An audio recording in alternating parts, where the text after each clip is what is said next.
So ito guys, may nagtatanong sa akin kung saan daw makakakuha ng mga rare item. Ang sagot ko lang guys, guild. Dito sa guild ay may mga may mga order sila or yung mga mission na kung sakali makachamba ka, makakuha ka ng rare item. Actually guys, nasa lang tayo, medyo na side sway lang tayo, pero kung gusto niyo talaga ng mythical, bumili na lang kayo kung kaya ninyo. Pero hindi, what I mean, may nagtatanong kasi talaga guys, paano daw ang pag-mint. Actually, hindi pa ako sa level 45, pero meron ako nakita sa YouTube at sa internet, so I will be sharing to you paano ang tamang pag-minting ng tokens dito sa Night Cross. Actually, ready na ba ang mga V-Diamonds ninyo or V-Dias? So kung handa na kayo, let's go to the video. Pero bago natin umpisahan ito guys, baka pwede naman makahingi sa inyo like, share, subscribe, and hit the notification bell para lagi kayong updated.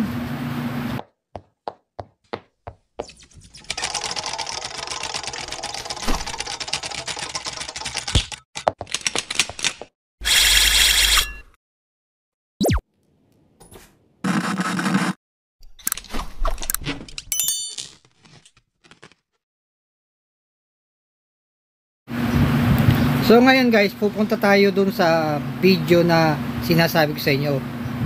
Pag level 45 kayo, ito dapat ang makikita ninyo. So umpisahan na natin. Pero babagalan ko ng konti ang salita ko ha, para mas maintindihan ninyo at lilinawan natin ha, okay? Tapos merong mga tokens. So dito, iba't iba yung tokens. Mamaya papakita ko sa inyo kung magkano ba yung market value ng mga ito. So, ito, yung mga tokens, for example, etong Dias, pwede ka makakuha ng Pro. So, papapalit mo, 84 Dias, magiging 1 Pro. Pwede rin yan pabalik, yung Pro nyo, pwedeng maging 80 Dias. So, meron Morayon, 10 Morayon plus Dias na parang gas fee to, or minting fee.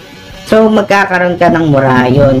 So, pag may Morayon ka naman, pwede mong balik ng Morayon.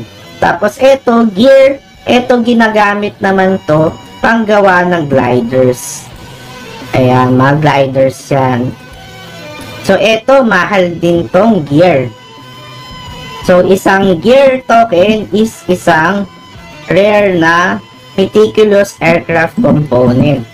Okay? Etong promote higher seal of advancement, ito naman yung ginagamit sa pang second class. Okay, kaya ito yung pinakamahal sa lahat. Etong tier token nanggagaling naman doon sa may frozen tier. Etong frozen tier, ginagamit siya pang craft nitong mga scroll. Etong scroll, ginagamit naman siya pang craft ng mga epic items. So tingnan natin. So ayan, ginagamit naman siya pang craft ng mga epic tiers. So ngayon, wala pa masyado niyan dahil wala pa namang masyadong nag-a-attempt ng epic gears dun sa mga mega whale. Yan. Tapos itong feather, ang feather is for legend na legend na glider. Okay? Yun ang feather, piece of sky. Tapos syempre papyrus, ito, baka alam nyo to, mga naggumagawa ng rare. Meron na yung papyrus. Yan. Meron na yung Asian papyrus.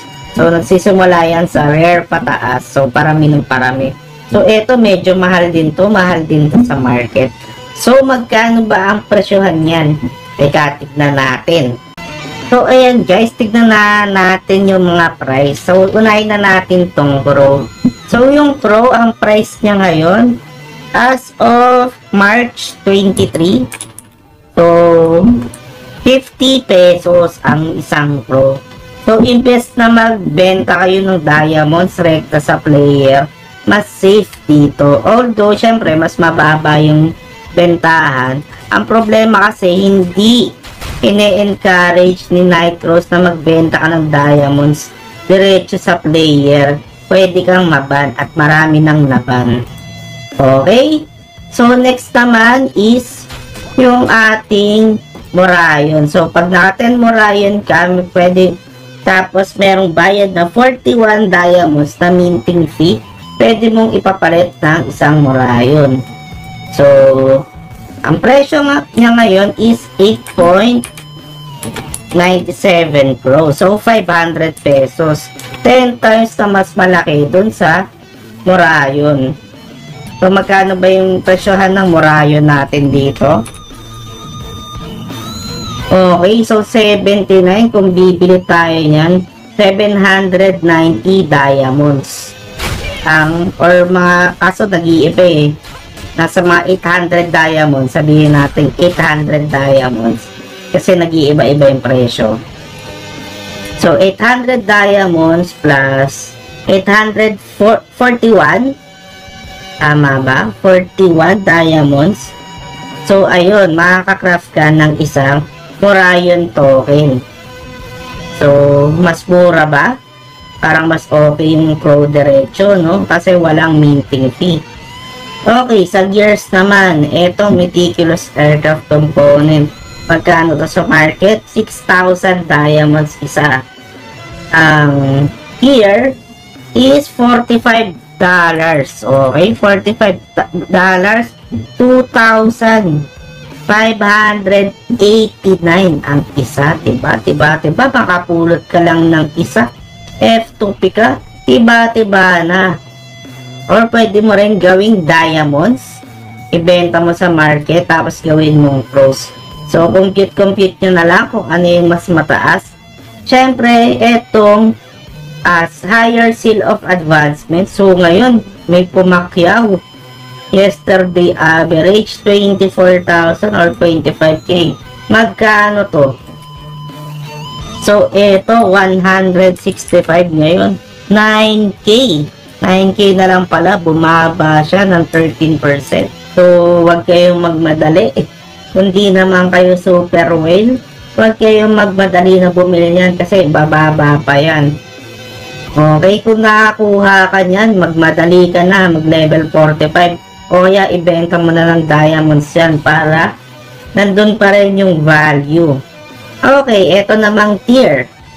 Kailangan mo ng isang frozen tier. Magkano ang isa? 900. Eto, nakukuha lang ito sa boss. So, tier is $7. $7 is 404. Okay? So, 404 siya. And syempre, itong piece of sky, nabibili ba to? Yung nagbebenta, 1.5. Sky, 10.12. 571 pesos. Parang mura to 1.5. Ay, hindi, parehas lang. Nasa market value pa rin. Yung papyrus naman, 34. Kaso kailangan mong 10 piraso. So, 285 times 10, 2,850 diamonds. Ang 34 natin is 34 is almost 2,000. So, yun, ang compared dun sa Beer 4, dito mas maraming token. Iba't iba mga items yung pwede mong i-convert. Ngayon, kapag hindi crow yan, hindi crow yung kino-convert nyo, merong minting fee. Ayan. Tapos may protection din actually etong crow. Kapag bumaba ng certain price, hindi ka na makakapag-mint. So, protection yon para may minimum price ang crow. Ayos ba yun? So, yun lang guys. Kung meron kayong natutunan, huwag kalimutang mag-like and subscribe para sa susunod na video, nandito ulit